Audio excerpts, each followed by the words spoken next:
السلام عليكم ورحمة الله وبركاته. ايه الأخبار؟ يا رب تكونوا بخير. عاملين ايه؟ ما التقيناش من فترة. النهاردة أنا كنت عايز أتكلم معاكم في موضوع يخص ولادنا السكريين اللي من النوع الأول اللي الدراسة بدأت معاهم ومحتاجين نوصل لهم بعض المعلومات، وهنخلي النهاردة اللايف ردود على بعض الأسئلة اللي جات لي من كتير من الأمهات أصحاب السكريين النوع الأول اللي ولادهم وبناتهم عندهم سكر من النوع الأول واللي بدأوا الدراسة وكان عندهم كتير من الأسئلة. لو حد بيسمعنا والصوت بالنسبة له واضح يقول لنا إن الصوت واضح، ولو في مشكلة يقول لنا الصوت فيه مشكلة.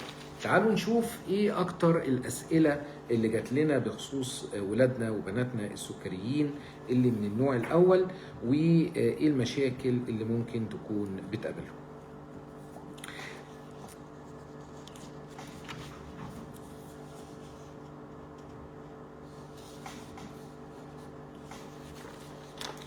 ليه بالمناسبة احنا بنتكلم عن المدرسة مع السكر النوع الأول؟ لأن الولد أو البنت بتقضي في المدرسة فترة طويلة، بتقضي يعني يوم ما بتقضيش في المدرسة فهي بتقضي في المدرسة 6 ساعات، يعني أنت بتتكلم عن ربع اليوم موجود في المدرسة. فبالتالي إذا كان السكر منضبط في الفترة دي فغالبا هيبقى السكر التراكمي متأثر تأثر كبير، والسكر في نطاق اليوم متأثر تأثر كبير جدا بالفترة بتاعة المدرسة. وبالتالي ضبط السكر في المدرسة هيؤدي إلى ضبط السكر التراكمي، وبالتالي هيؤدي إلى تجنب كثير من المضاعفات اللي ممكن تحصل لولادنا وبناتنا في أثناء فترة الدراسة وفيما بعد حتى الدراسة.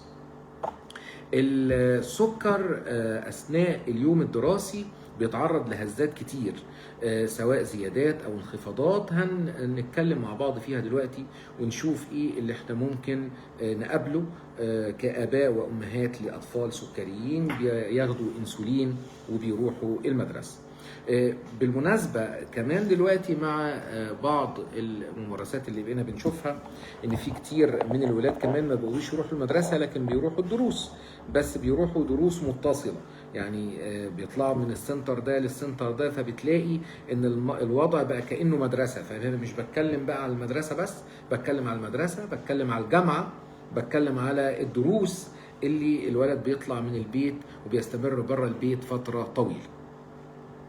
هل السكر ده برضو سؤال مهم قوي؟ هل السكر ممكن يأثر على التحصيل الدراسي بتاع الولد أو البنت؟ بالتأكيد. لو السكر منضبط هيأثر على التحصيل الدراسي، لو السكر غير منضبط هيأثر على التحصيل الدراسي بالسلب. المضاعفات اللي ممكن يسببها السكر على العين ممكن تأثر على الولد أو البنت. الانخفاضات والارتفاعات اللي بتحصل في السكر، ممكن تلاقي الولد سكره منخفض وعنده صداع، ما هوش منخفض لدرجة ان هو يدخل مني لا قدر الله في غيبوبة، لكن عنده صداع ومش مركز، وبالتالي ممكن يبقى تحصيله في الدرس ما هواش أحسن حاجة. بيجي سؤال: هل السكري يقدر يمارس الأنشطة الرياضية المختلفة؟ السكري يستطيع بل له كامل الحق إن هو يمارس كل الأنشطة زيه زي الطفل العادي تماما في المدرسة، بشرط طبعا الحاجات اللي هنتفق عليها مع بعض دلوقتي، لكن ما فيش قانون ولا في أي تعليمات نقدر نقولها لا لإدارة المدرسة ولا للأب والأم إن ابنك علشان هو سكري ما يمارسش رياضة أو ما يلعبش في حصة الألعاب أو خلافه. له كامل الحق إن هو يمارس كل نشاطه الرياضي، بل ده احنا هنحفزه على ده ونحمسه لده ونخليه ان شاء الله باذن الله حريص على ان هو يعمل ده لسببين: اولا ده هيحسن من ادائه هو البدني، وبالتالي هيحسن من مستويات السكر، بالإضافة لأن هو هيديله ثقة في نفسه وهيحسسه أن هو ما هوش شخص مختلف عن الآخرين. الأم وهي بترتب، الأم ربنا يبارك فيهم، هم تاج على رؤوس الجميع، أمهات الأطفال السكريين والمجهود اللي بيبذلوه معاهم، أو حتى الشاب السكري أو الشابة السكرية اللي بتروح الجامعة وبتطلع من البيت بدري وبترجع متأخر، شنطتها غير أي شنطة تانية. الشنطة بتاعتها لابد يكون فيها مجموعة من الحاجات كده مش هتكون موجودة في شنطة أي حد تاني. أي طفل هيبقى الشنطة بتاعته فيه شوية كتب وفيها لانش بوكس. الطفل السكري الشنطة بتاعته لابد يكون فيها جهاز سكر بكل متطلباته، يكون كمان معاه احتياطي البطاريتين بتوع الجهاز على حسب نوع البطارية اللي جهازه بيكون بيستخدمها، علشان لو الجهاز كانت البطارية مش شغالة يبقى عنده السبير بتاعها. الشكاكات بزيادة شوية، الشرايط بتاعتها بتاعت الجهاز بتاع السكر وتكون الصلاحية بتاعتها شغالة. دي متطلبات لابد انها تكون موجودة مع الشخص السكري، زائد ادوات الشخص السكري لازم يكون حريص على انها تكون موجودة معاه عشان يتفادى الانخفاضات، زي قطع من الحلويات السريعة اللي ممكن تنجز هبوط السكر المفاجئ اللي ممكن يتعرض له الطفل السكري. احيانا بعض الاباء والامهات بيقولوا لنا احنا عندنا مشكلة ان احنا الوضع المادي مش احسن حاجة، وبالتالي مش هنقدر نجيب سنسور، مش هنقدر نجيب الحساس اللي بيبقى موجود، اللي احنا بنشوف بعض الولاد والبنات بيبقوا مركبينه فبيقدروا يقيسوا السكر عن بعد ويتابعوا السكر، ابائهم وامهاتهم والدكتور بتاعهم يتابعوه عن بعد. الحقيقة انا عايز اقول الوعي والفهم وحسن التصرف اللي احنا ممكن نتعلمه ونعلمه لولادنا ده ما هوش محتاج موارد، ما هوش محتاج انك تكون غني او تكون فقير، محتاج انك تكون فاهمه، محتاج انك تكون عارف هتتصرف ازاي. ده اهم بكتير جدا من انك هيكون عندك سنسور او يكون عندك مضخة او ما يكونش عندك.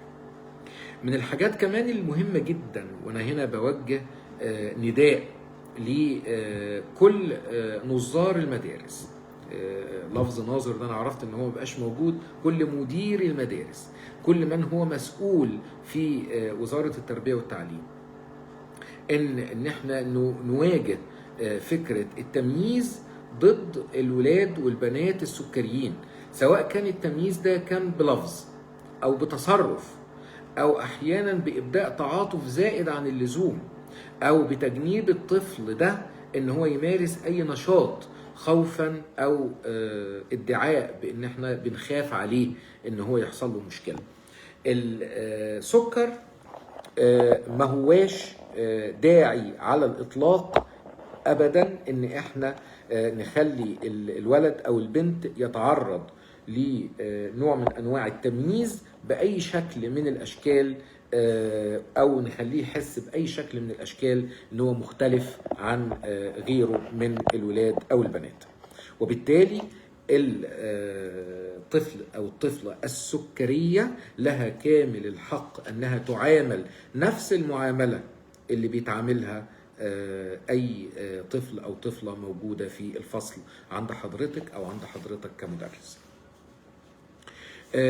في سؤال بيقول لي ان احيانا بنحس ان ولادنا وبناتنا بيزيد عندهم وبتظهر عندهم بعض مشاكل نفسية اثناء وجود او اثناء فترة الدراسة.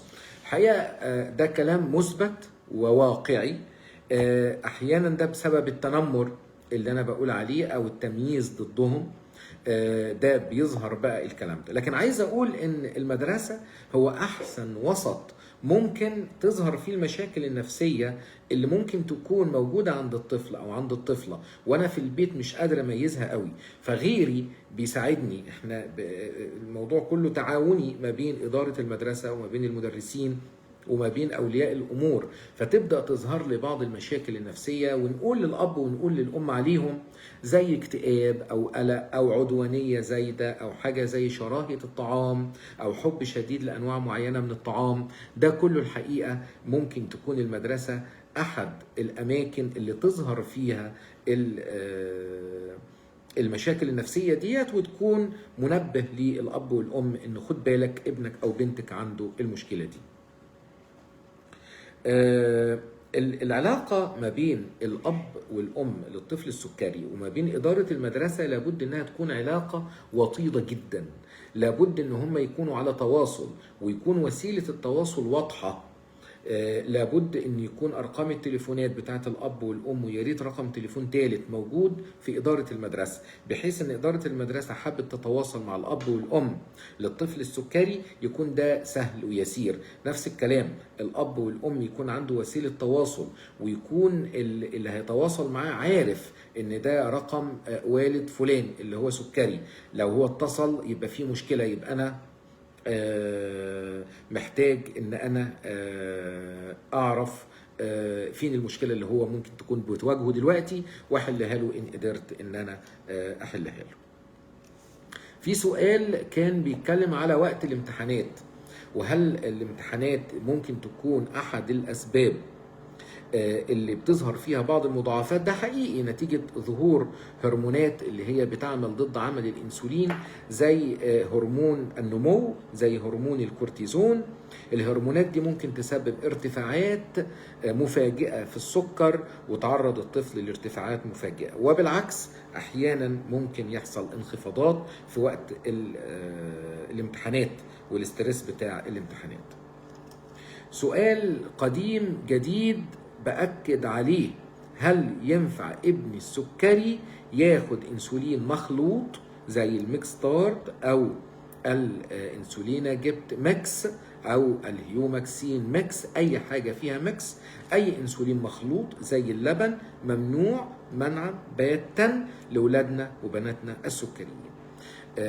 اذا كان ده كان ممنوع وممنوع جدا في الأوقات العادية، فهو في أثناء الدراسة ممنوع منعا باتا. في سؤال بيتكلم على والله بص، اللي بيسأل السؤال ده هو الطبيعي في سن معينة كده الولاد والبنات بيبقوا لسه صغيرين قوي لدرجة ان هم مش بيدوا الانسولين لنفسهم، بيبقوا معتمدين على الاب والام. وبالتالي احنا عايزين يعني نسأل، انا ده سؤال على فكرة ما هوش استنكار ولا هو حاجة، أنا بسأل هل لسه فكرة الممرضة اللي بتبقى موجودة في المدرسة أو بتبقى موجودة في الحضانة واللي كنا بنسميها زمان الزائرة الصحية، هل دي موجودة ولا لأ؟ ولو موجودة هل هي مدربة على إن هي تقيس السكر ولا لأ؟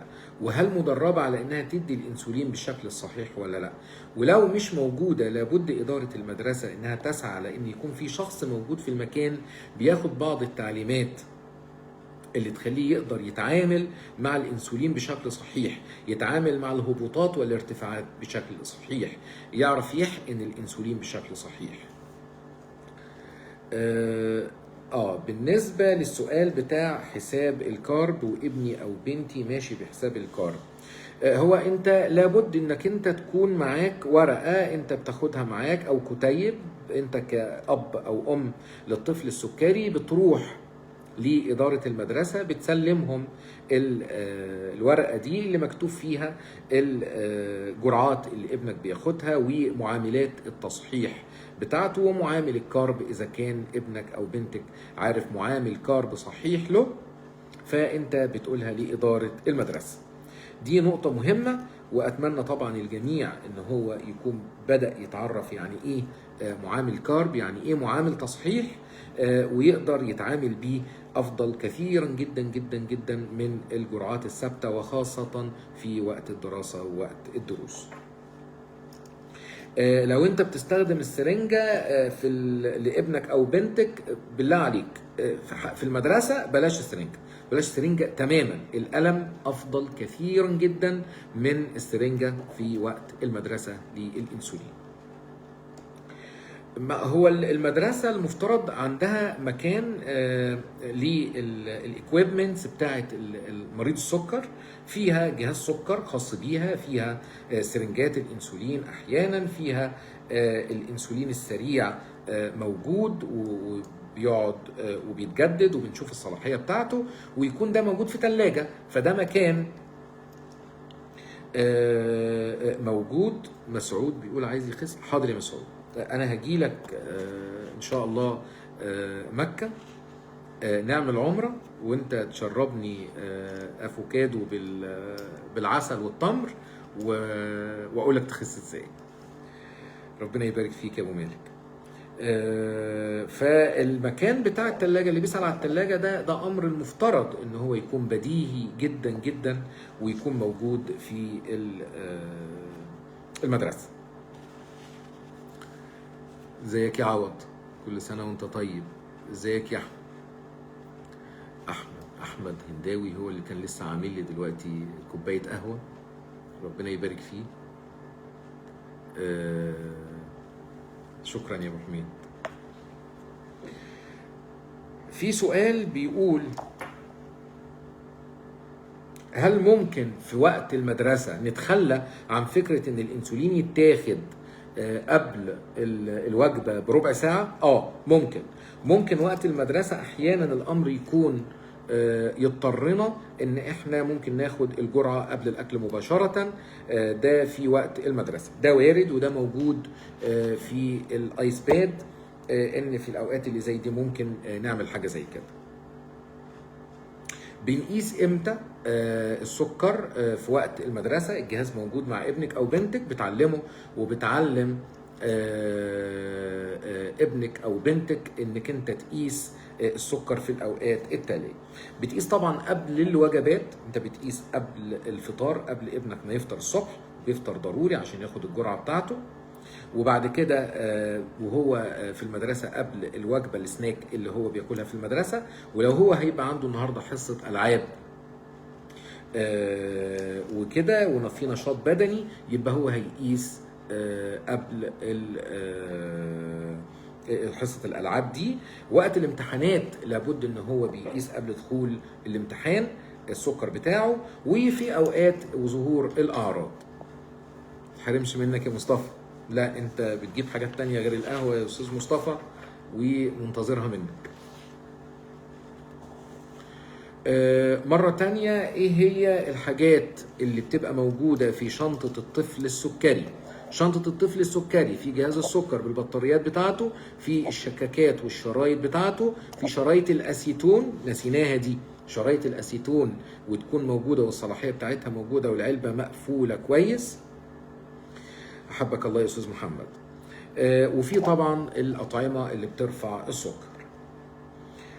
هل تعلم الكارب، حساب الكارب ضرورة؟ ده ضرورة ملحة جدا، وبأكد مرة تانية اللي عنده مشكلة في حساب الكارب، احنا عاملين برنامج متكامل اسمه دايابيتس ان رينج لتعليم حساب الكارب بشكل متكامل. خلال شهر ونص بيكون الاب او الام تعلم حساب الكارب بشكل كامل، ويقدر يتعامل مع المعاملات المختلفة، معامل الكارب ومعامل التصحيح. وجبة اللانش بوكس لا، لازم تكون محسوبة مسبقا، لازم تكون محسوبة مسبقا. ودي بقى يعني اللي بيتفرج علينا وقادر ان هو يبقى مركز معايا في الحتة دي يبقى مركز قوي.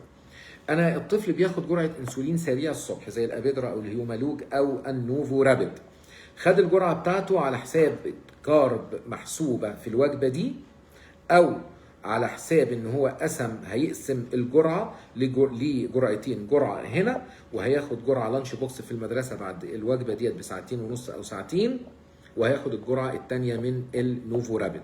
بعض الناس بيعملوا بقى حركه ظريفه وانا ما عنديش مشكله فيها، ان هو بدل ما ياخد الجرعه الاولى دي انسولين سريع ياخد انسولين مائي اللي هو الاكت رابيد. والاكت رابيد على اساس انه بيقعد في الدم فتره طويله، بيقعد في الدم 5 ساعات ل 6 ساعات، فيبقى هياخد جرعه الاكت رابيد قبل الفطار، وبالتالي وجبه اللانش بوكس اللي هياخدها، السناك اللي هياخدها في المدرسه تبقى متغطيه بالاكت رابيد. ربنا يبارك فيك يا شيخ عبد العزيز، وحشني جدا جدا جدا، واهلنا في دمر كلهم وحشني والله. الفكرة اللي بقولها دلوقتي مرة تانية ان انا يمكن في وقت المدرسة وفي وقت الدروس استبدل الانسولين السريع اللي زي النوفو رابيد والهيومالوج والابيدرا بانسولين مائي زي الاكترابيد او الانسولين جبت ار، علشان تغطي لي فترة طويلة، وبالتالي ما اضطرش ان انا اخد الانسولين معايا في المدرسة. طبعا ده ما يمنعش ان برضه هنقيس السكر. احنا بنقيس السكر امتى؟ بنقيس السكر الصبح قبل الفطار، بنقيسه قبل وجبة السناك، بنقيسه قبل النشاط البدني وعند ظهور اعراض، وطبعا لما بيرجع قبل الغداء. في قواعد بقى عامة كده للولاد علشان النشاط الرياضي. لولادنا اللي بيمارسوا نشاط رياضي في المدرسة او حتى في النادي عموما، ونركز مع بعض في الجزئية دي. كل الأطفال السكريين مسموح لهم إن هم يمارسوا نشاط رياضي بدون تمييز كلهم، ولكن مع الاحتياطات الآتية. أنت لابد إنك أنت تديله الثقة في نفسه، وتديله كامل الأهلية إن هو يتعامل مع السكر ومع الطوارئ اللي ممكن تحصل له، وبالتالي يقدر يمارس الرياضة بشكل صحيح عشان الثقة في النفس عند الولد ما تتهزش. جهاز السكر طبعا يكون موجود معاه في شنطته لو هو هيمارس النشاط الرياضي. بنقيس طبعا قبل التمرين أو عند ظهور أعراض. ازاي هتعامل مع ظهور اعراض؟ على حسب، لو هي هبوط هتعامل مع الهبوط السكري زي ما هنشوف دلوقتي. طب هل ينفع ارجع تاني للتمرين بعد الهبوط؟ لو انا عملت تصحيح واستمر الامر مستقر معايا اقدر ارجع للتمرين عادي. اما اذا كان في ارتفاعات في السكر وارتفاعات ادت لظهور اسيتون، لا، همنع التمرين تماما واتوقف عنه، لان هنا النشاط البدني ممكن يزود انتاج الاسيتون.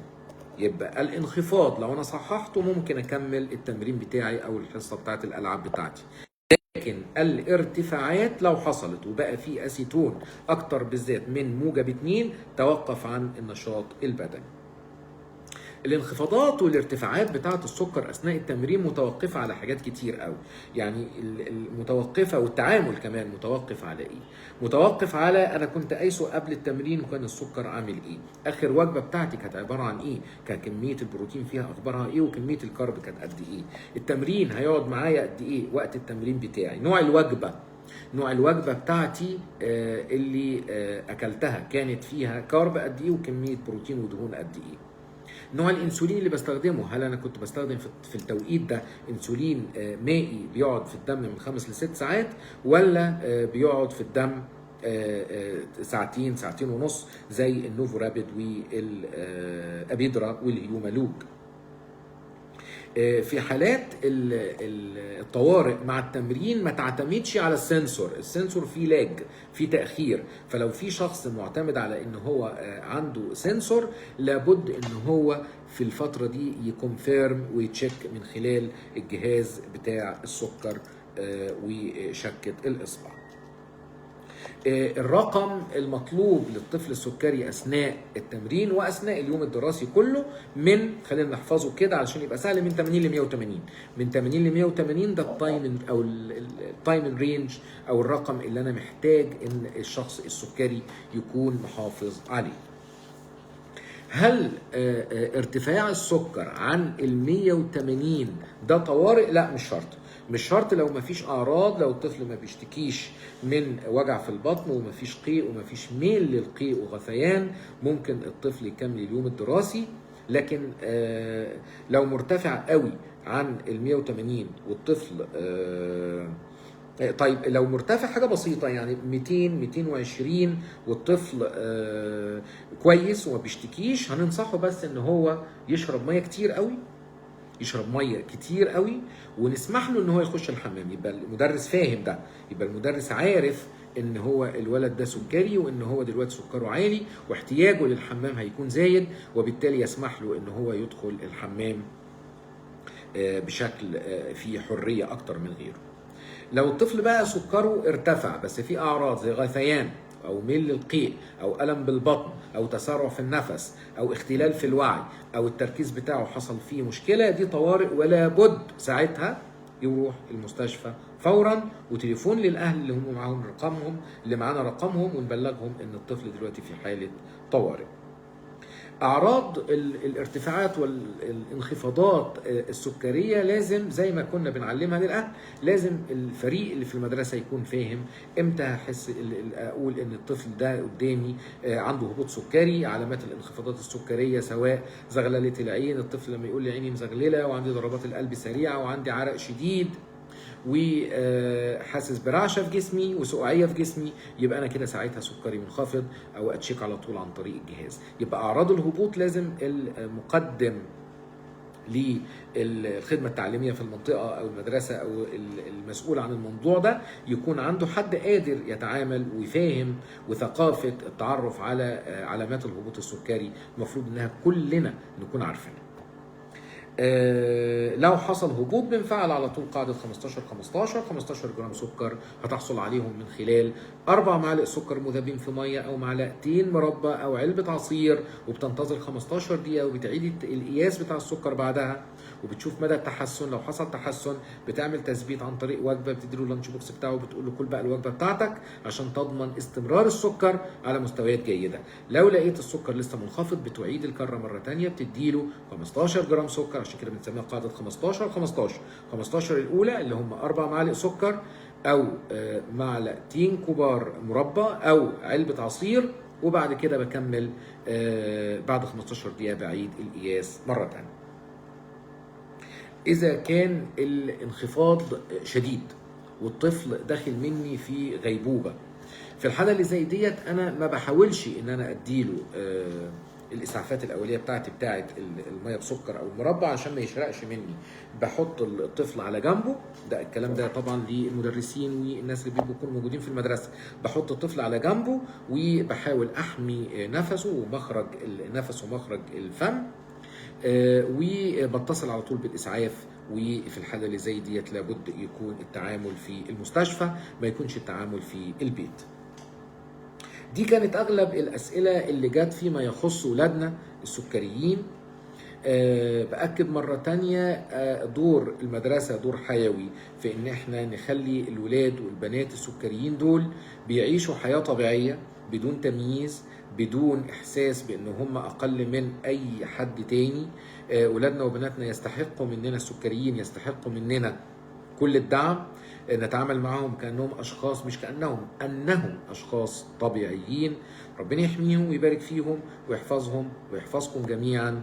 وآسف إذا كنت أثقلت عليكم، وكان لابد إن إحنا نقول الجملتين البساط بتوع النهارده دول دعما لآبائنا وأمهاتنا وأسرنا اللي بتعول طفل سكري في أثناء الفصل الدراسي. اللي عنده حد ممكن يكون بيعاني من طفل سكري بيروح المدرسة وعنده بعض المشاكل، ممكن يكون فيديو زي النهاردة مفيد له، ممكن نعمل له شير للفيديو إن شاء الله. ألقاكم على خير وصحة وستر وسعادة إن شاء الله. السلام عليكم.